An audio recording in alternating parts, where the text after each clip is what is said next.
Bismillahirrahmanirrahim.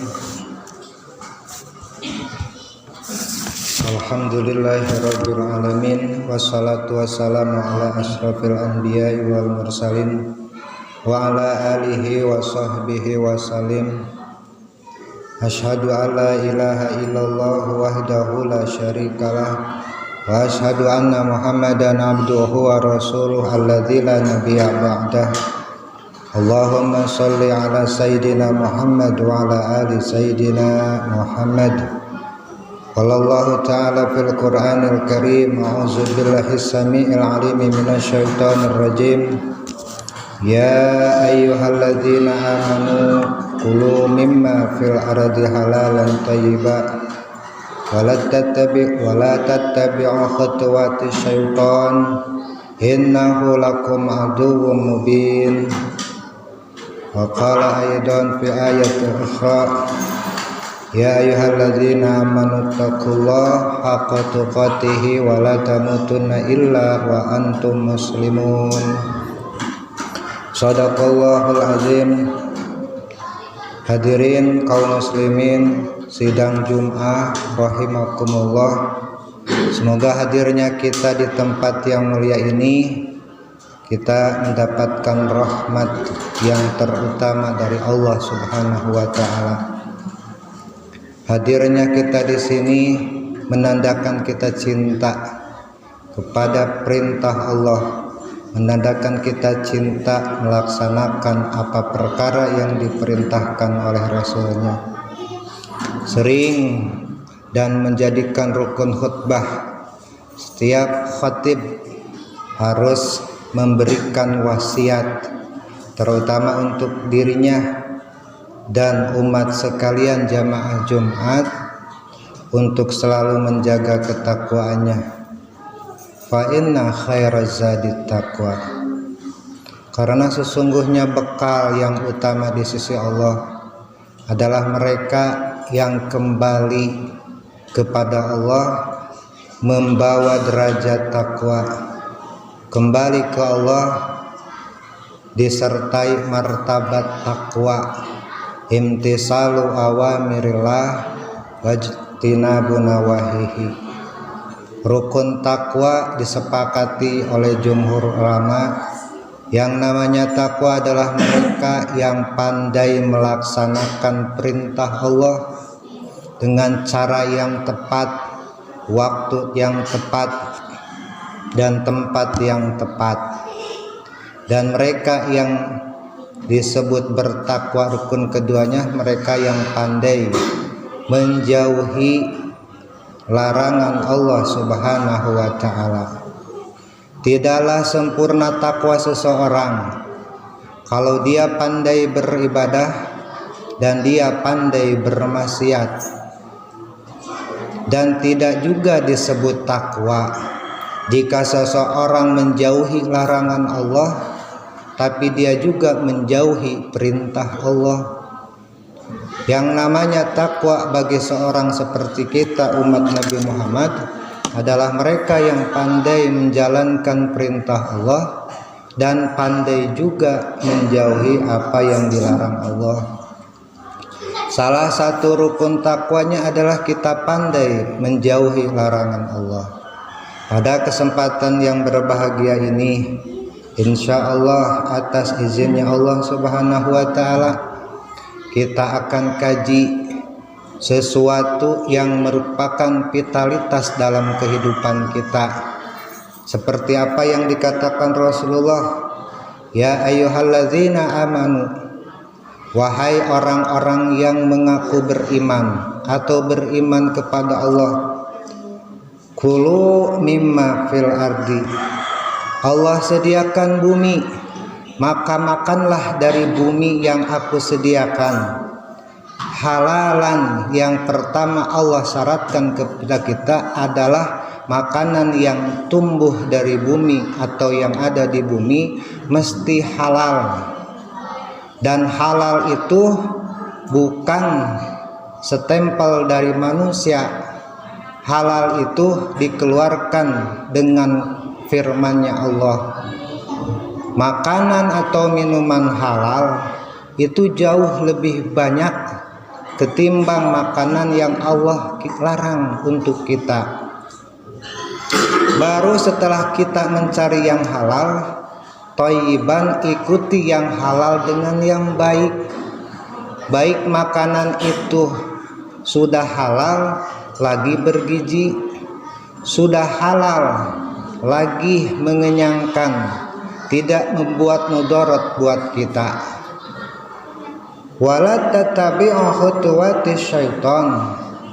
Allah ingatkan dalam surat ini, ketika kita mencari dunia, mencari makanan, kamu jangan ikuti keinginan setan. Allah yang memerintahkan kita cari makanan yang halal dan baik, maka kamu dengan sendirinya harus menjauhi keinginan setan. Apa yang menjadi keinginan setan? Kita diperlakukan rakus, kita diperlakukan tomak, kita diperlakukan ambisius, sehingga ketika kita cari makanan-makanan yang disediakan Allah, kita mengikuti jalannya setan, bukan perintahnya Allah Subhanahu wa ta'ala. Dan ini kejadian di zaman sekarang.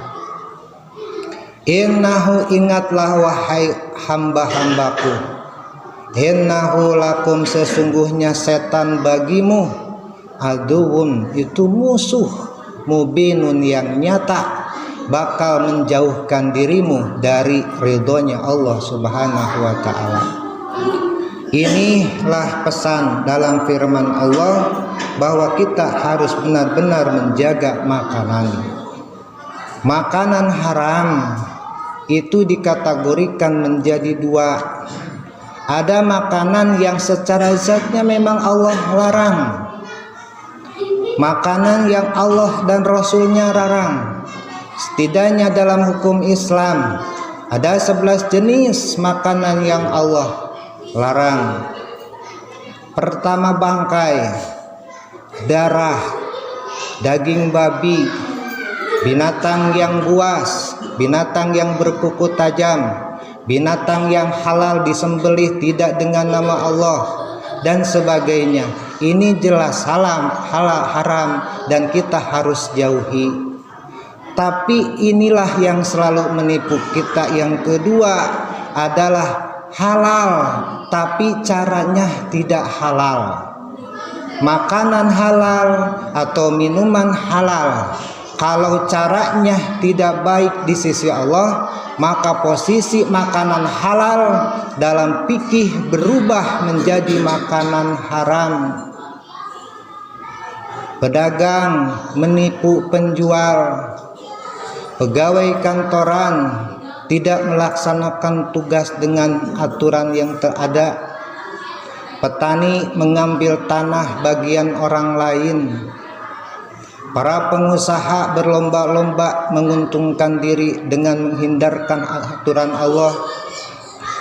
Bahaya kalau orang, dan banyak yang tidak sadar apa yang kita perbuat itu melanggar aturan Allah yang tadinya halal, hukumnya jadi haram.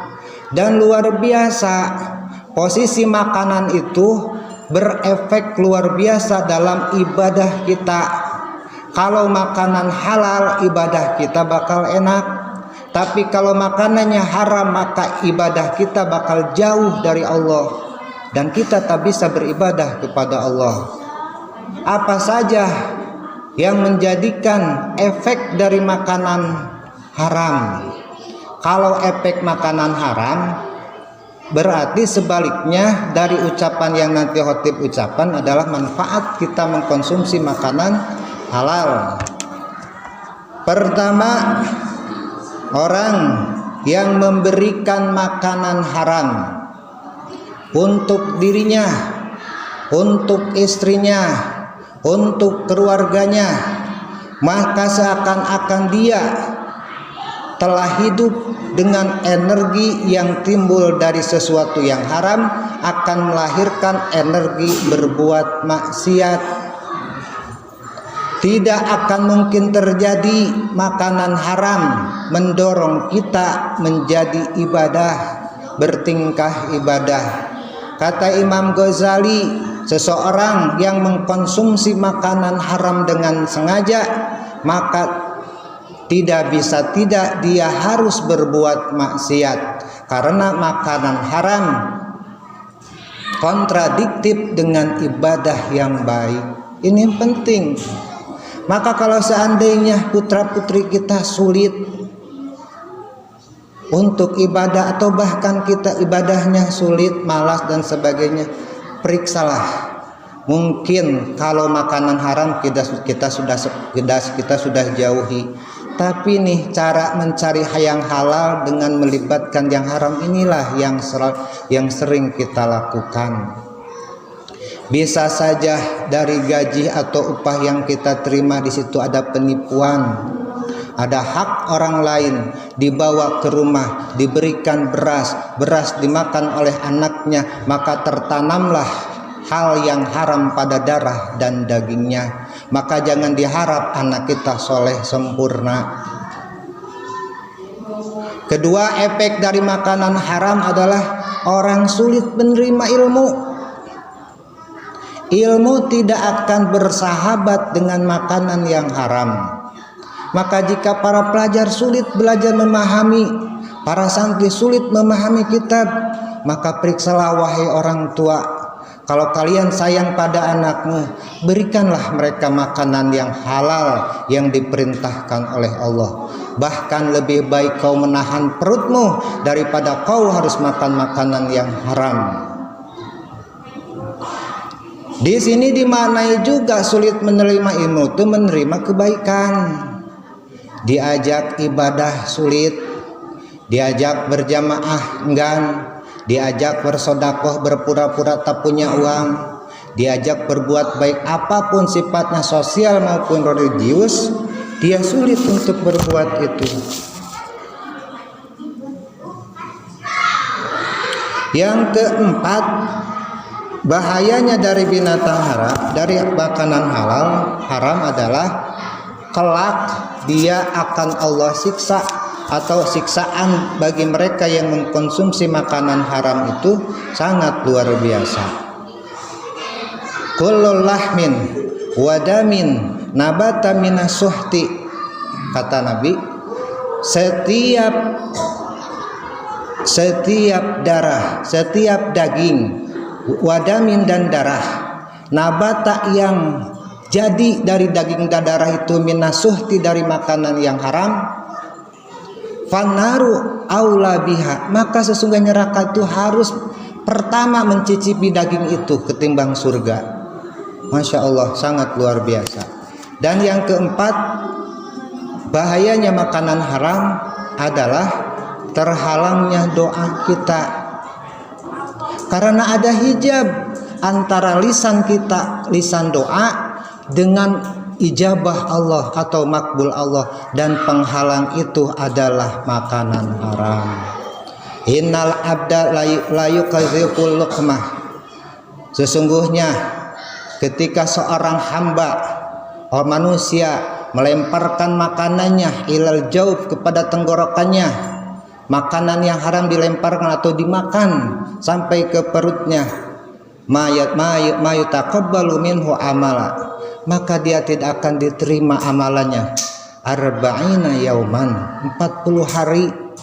Gara-gara makanan haram salat kita tidak diterima, gara-gara makanan haram silaturahmi kita tidak jadi ibadah, gara-gara makanan haram sedekah kita ditolak oleh Allah Subhanahu wa taala.